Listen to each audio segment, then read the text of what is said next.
The fat stored in your adipose tissue is a super energy-rich substance that your body can use in a pinch to fuel your cells. If you can't eat for whatever reason, or you just need a little extra energy to grow or reproduce, your body can turn to your fat, which is why from a survival perspective, having some fat is actually a good thing. Still, you'd think that losing weight would be pretty straightforward: just eat less than you need, and force your body use up some of its fat, then go back to eating a normal amount when you're the size you want to be. But the body doesn't want to lose its energy buffer no matter how large or small it is, so when you cut calories, it reacts in ways that ultimately make it harder to lose weight. A lot of the pushback is driven by changes to hormones. One of the most important is leptin, a hormone secreted by your fat cells. The larger your fat cells are, the more leptin they produce. So when you lose weight, leptin levels drop. Parts of your brain like your hypothalamus interpret less leptin as starvation, and it jumps in and starts telling your body to conserve energy and to eat more to rebuild those reserves. Other organs also use hormones to complain to your brain about the decrease in fuel intake. Your stomach tells your brain it's not getting filled by increasing levels of the hormone ghrelin. At the same time, your pancreas secretes less insulin, which regulates blood sugar, and amylin, which signals fullness.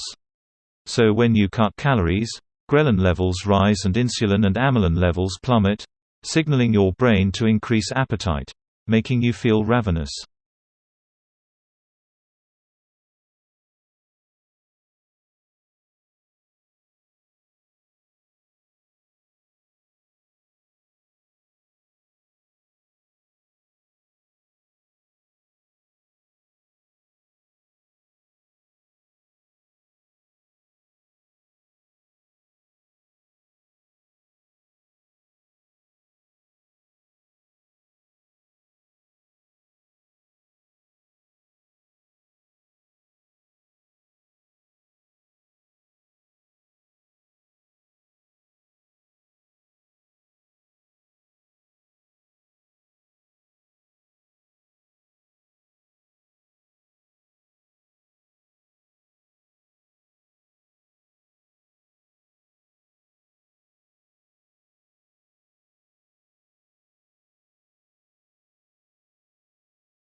In a 2007 study, for example, a group of neuroscientists had people learn the locations of a bunch of different objects while it smelled like roses, then made it smell like roses again while they were asleep. When they woke up, the subjects were better at remembering where the objects were, compared to when they did the same task without any smells. The researchers proposed that when the subjects smelled roses while they slept, that boosted the memory consolidation process because their brains associated the smell with the memories of the object locations. Basically, the smell acted as a cue to their brains to reactivate those memories, strengthening the connections between the neurons that stored them. And stronger connections meant they had an easier time recalling the memories when they woke up. That 2007 study was small, but later studies that tested the idea found similar results.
Most of us learn to speak at such an early age that we don't even remember it. We form our spoken repertoire through unconscious habits, not memorized rules. And because speech also uses mood and intonation for meaning, its structure is often more flexible, adapting to the needs of speakers and listeners. This could mean avoiding complex clauses that are hard to parse in real time, making changes to avoid awkward pronunciation, or removing sounds to make speech faster. The linguistic approach that tries to understand and map such differences without dictating correct ones is known as descriptivism. Rather than deciding how language should be used, it describes how people actually use it and tracks the innovations they come up with in the process. But while the debate between prescriptivism and descriptivism continues, the two are not mutually exclusive. At its best, prescriptivism is useful for informing people about the most common established patterns at a given point in time. This is important not only for formal contexts, but it also makes communication easier between non-native speakers from different backgrounds. Descriptivism, on the other hand, gives us insight into how our minds work and the instinctive ways in which we structure our view of the world. Ultimately, grammar is best thought of as a set of linguistic habits that are constantly being negotiated and reinvented by the entire group of language users.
So how do companies and investors use the market today? Let's imagine a new coffee company that decides to launch on the market. First, the company will advertise itself to big investors. If they think the company is a good idea, they get the first crack at investing, and then sponsor the company's initial public offering, or IPO. This launches the company onto the official public market, where any company or individual who believes the business could be profitable might buy a stock. Buying stocks makes those investors partial owners in the business. Their investment helps the company to grow, and as it becomes more successful, more buyers may see potential and start buying stocks. As demand for those stocks increases, so does their price, increasing the cost for prospective buyers, and raising the value of the company's stocks people already own. For the company, this increased interest helps fund new initiatives, and also boosts its overall market value by showing how many people are willing to invest in their idea.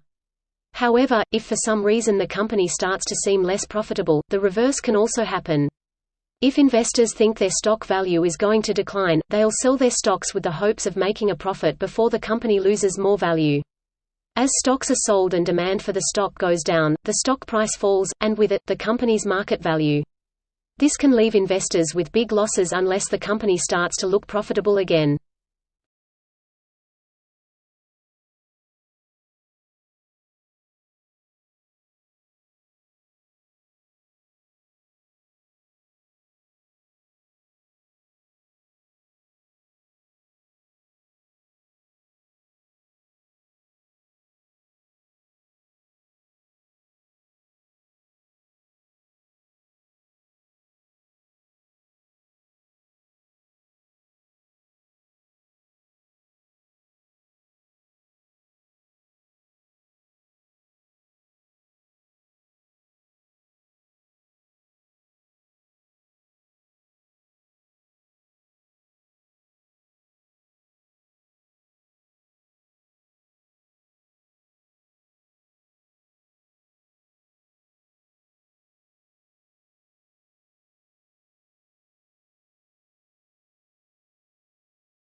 People want to work at places that give them free food, and swag, and it's a prestigious organization, or I have a prestigious title, where I can make a best friend at work.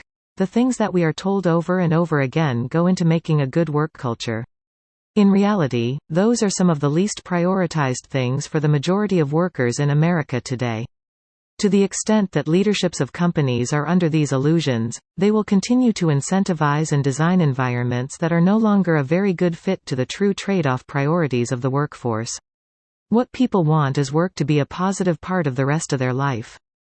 They want to be trusted to be able to make decisions about how they do their work, and they are expecting more meaning and purpose in their work. The thing that will hold us back from a good life, rather than just working to work, are these illusions that keep pulling us back to conformity to something for which the group no longer actually values. We all don't have to quit our job and go somewhere else to find fulfillment. That it is closer than we think, and a lot of it is just subtle changes, particularly around giving more control to employees, trusting them more, listening to the things they care about.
So why doesn't the Fed just decide to print infinite $100 bills to make everyone happy and rich?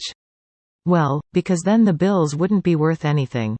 Think about the purpose of currency, which is to be exchanged for goods and services. If the total amount of currency in circulation increases faster than the total value of goods and services in the economy, then each individual piece will be able to buy a smaller portion of those things than before. This is called inflation. On the other hand, if the money supply remains the same, while more goods and services are produced, each dollar's value would increase in a process known as deflation. So which is worse? Too much inflation means that the money in your wallet today will be worth less tomorrow, making you want to spend it right away. So while this would stimulate business, it would also encourage overconsumption, or hoarding commodities, like food and fuel, raising their prices and leading to consumer shortages and even more inflation. But deflation would make people want to hold onto their money, and a decrease in consumer spending would reduce business profits, leading to more unemployment and a further decrease in spending, causing the economy to keep shrinking. So most economists believe that while too much of either is dangerous, a small, consistent amount of inflation is necessary to encourage economic growth.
How do we know that there are other subjects in the world? And how do we know ourselves as selves? Sartre thinks that in order to answer these two questions, we need to think about the way that others structure our experiences through the scene that he calls the look. So imagine you are in a park and you're alone and you're walking along, you're seeing grass, you're seeing benches, etc. And then suddenly you see another person walking. Now, for Sartre, that other person is fundamentally different from the other things that you have encountered so far in the park. They're different from the grass, the benches, the trees, because they appear to you as a center of their own experience. Sartre says, in seeing the other person, I feel the world stolen away from me. It's almost as if there is a sinkhole of being. Because as much as I like to think of myself as the organizing center of the world, as it turns out, there's somebody else who is the center of their own world. And this, he thinks, is a fundamentally threatening experience. So first encounters with others for Sartre are fundamentally the site of conflict. It's not a warm, fuzzy feeling of being together.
In 2012, after reviewing the evidence, the American Medical Association released a major statement: night light can disrupt your sleep cycle.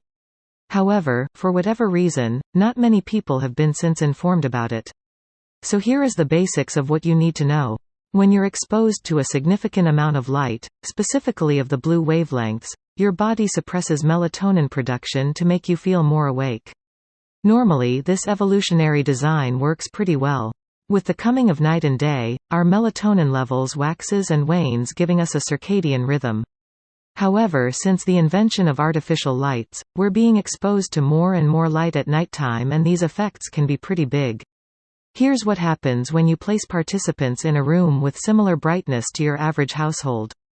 This is where their melatonin levels would normally be if they were sleeping in a dark room. And here is their melatonin levels in that lit room. You can see the huge suppression of melatonin, and it doesn't take too much to see these effects either.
We make our countertops with quartz, our clothes with cotton, our windows with glass, and our streets with asphalt because water can't dissolve these materials.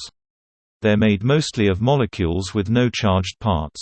It would be silly to build, say, windows with something that can dissolve in water, like sugar, unless you're going to eat them.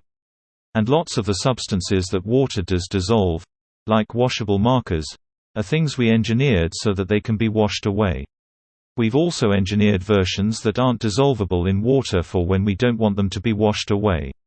By making sure water dissolves what we want it to and only what we want it to, we've been able to adapt a life to a world in which water dissolves so much stuff. We humans also literally adapted to a world in which water dissolves so much stuff. The outer layer of our skin is built in a way that makes it uncharged and therefore undissolvable. And the membrane surrounding each of the cells inside us has a similar undissolvable layer. The only reason we humans exist at all on this watery planet, or that trees, fish, bacteria, or anything else exists, is that we evolved barriers that could keep water from dissolving us into goo. Any life forms that didn't were simply dead in the water.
But lowering your blood sugar after a meal is just about the only benefit of drinking apple cider vinegar. Researchers suggest that acetic acid can slow down the accumulation of body fat and prevent metabolic disorders in mice and rats. But there's little evidence that it has the same effect on humans. In one weight loss experiment, 30 volunteers drank 2 tablespoons of either apple cider vinegar, malt vinegar, or a placebo drink, twice a day, for 2 months straight, and none of them lost weight. In an older study with a similar design, participants did lose weight, but only about 1/3 of a pound each week, which McDonald says isn't much. But if not for weight loss, what about using cider vinegar to whiten your teeth? I caution people against that. That's because cider vinegar is an acid. In fact, most brands have a pH between 2 and 3, which is similar to stomach acid, so swishing it around in your mouth can over time wear down the enamel around your teeth, leaving them feeling rough to the touch and more susceptible to cavities and decay.